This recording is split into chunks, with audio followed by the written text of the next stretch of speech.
A Júris é, no meu modo de ver, a melhor associação de magistrados do país e um exemplo de organização interna e uma bela esperança para o futuro.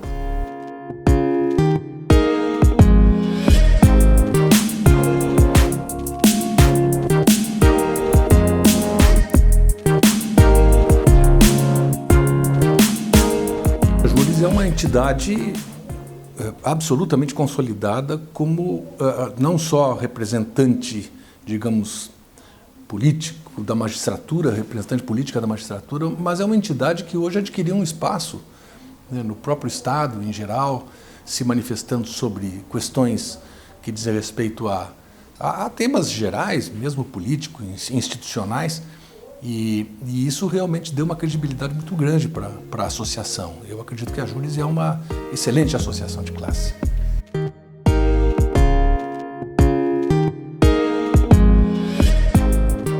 Eu tive participação, na vida da Júris desde que entrei na magistratura, praticamente. Mesmo no interior, eu fui coordenador, eu participava ativamente das reuniões de coordenadoria. Eu, numa ocasião, vim a Porto Alegre, ainda muito jovem, e fui convidado pelo então presidente Elvis Pinto, se eu não estou enganado, ou não, talvez o Ivo Gabriel da Cunha, para presidir uma assembleia de juízes, que era uma assembleia muito, digamos, muito quente, o tema era um tema salarial, mas era um tema que poderia levar até mesmo uma greve da magistratura. E isso me deu uma certa, digamos, visibilidade no meio dos colegas, enfim. E eu, chegando em Porto Alegre, naturalmente eu me aproximei ainda mais da Júris e foi quase que um caminho natural chegar a uma candidatura à presidência e depois assumir realmente a presidência. E isso é uma honra enorme. Representar magistrados em qualquer lugar do mundo é uma honra e um privilégio enormes, especialmente no Brasil e mais ainda especialmente no Rio Grande do Sul, que tem uma magistratura independente, altiva, exigente e participativa.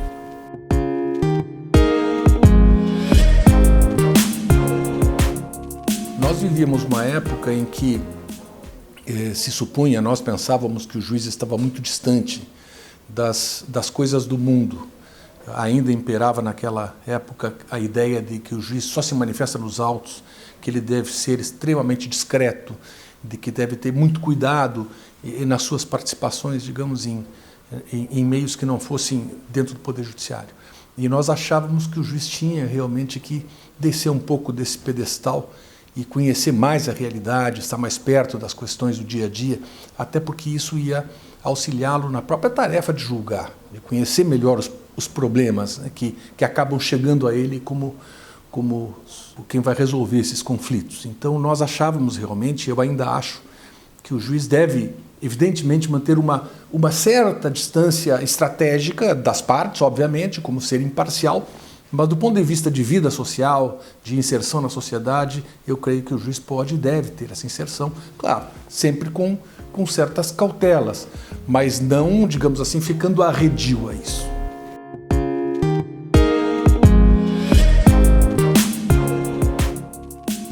Mais participativo, mais próximo da sociedade, que tenha inclusive opinião e posições sobre questões político-institucionais, um magistrado que participe, enfim, das coisas do seu país, que seja corresponsável pelo futuro, não só daquelas partes que o procuram como solucionador de conflitos, mas do futuro do próprio país, como ente político que é. Não político partidário, obviamente, mas político na melhor dimensão desse termo.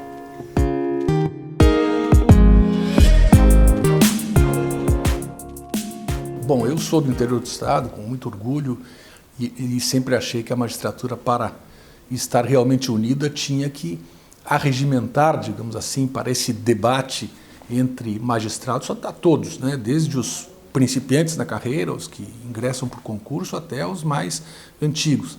E isso foi uma preocupação permanente nossa, de viajar muito ao interior, estimular muito a participação de colegas na vida associativa.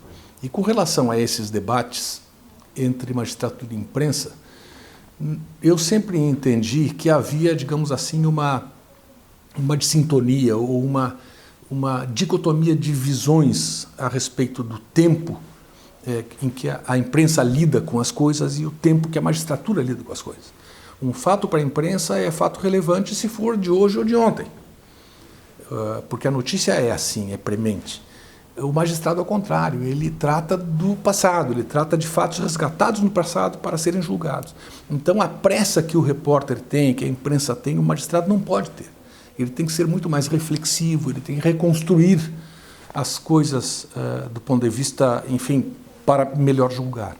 E isso fez, me parece que essa é uma das causas principais, que houvesse uma certa antipatia entre essas visões de mundo, de processo, de realizar o seu trabalho, e uma certa incompreensão.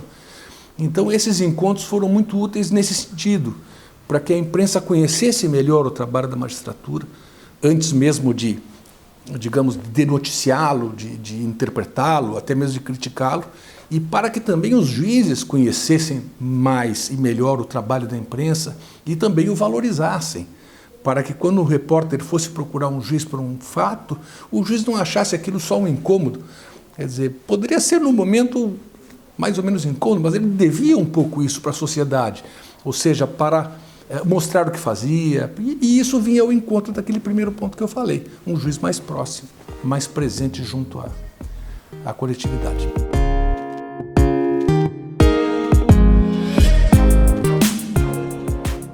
Os aposentados, assim como depois as pensionistas, os aposentados sofriam muito com essa questão de atrasos, de insegurança na data da percepção dos seus proventos de aposentadoria, se sentiam melindrados, se sentiam diminuídos com relação a isso.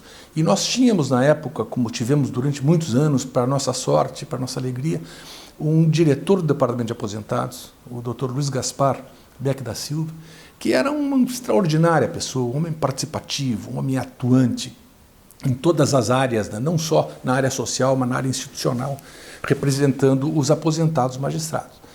E junto com o Luiz Gaspar e com outros colegas, nós empolgamos esse tema e tivemos também uma recepção extraordinariamente inteligente, correta, do então presidente do Tribunal de Justiça, um homem por quem eu tenho um enorme apreço e estima e respeito, que é o desembargador Adroaldo Furtado Fabrício.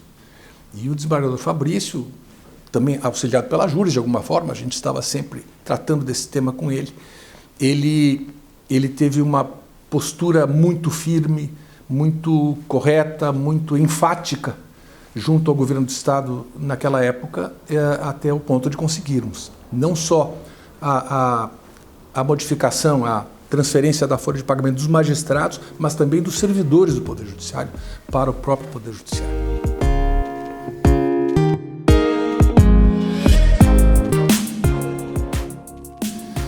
Isso foi uma preocupação permanente da Júris e depois de um certo tempo também da MB, para afirmar sempre, permanentemente, a independência do Poder Judiciário em todos os aspectos. Porque a compreensão dos magistrados é a de que juiz sem independência é um arremedo de juiz. Talvez, junto com a sensibilidade, com o estudo, enfim, a independência é um dos maiores valores que podem inspirar um magistrado. Magistrado que não possa decidir de acordo com a sua consciência e com a lei, ele realmente não pode nem ser chamado assim, magistrado ou integrante do Poder Judiciário. Então essa era uma preocupação permanente nossa. E nós tínhamos questões relativas a isso a superar. Por exemplo, até a Constituição de 88, o orçamento do Poder Judiciário era administrado pelo Poder Executivo. O Poder Judiciário não tinha independência, digamos, administrativa. As minhas nomeações e promoções eram assinadas pelo governador do Estado e não pelo presidente do tribunal. Isso foi modificado com o tempo. Então nós tínhamos, por exemplo, na Justiça Federal, os juízes eram promovidos, e até hoje são, por assinatura do presidente da República e não do presidente do seu tribunal. Então nós ainda temos, digamos assim, tensões com relação a esse tema da independência plena do Poder Judiciário como poder de Estado, que é o poder que, diante dos demais, é o árbitro final das controvérsias, inclusive internas do Estado Nacional.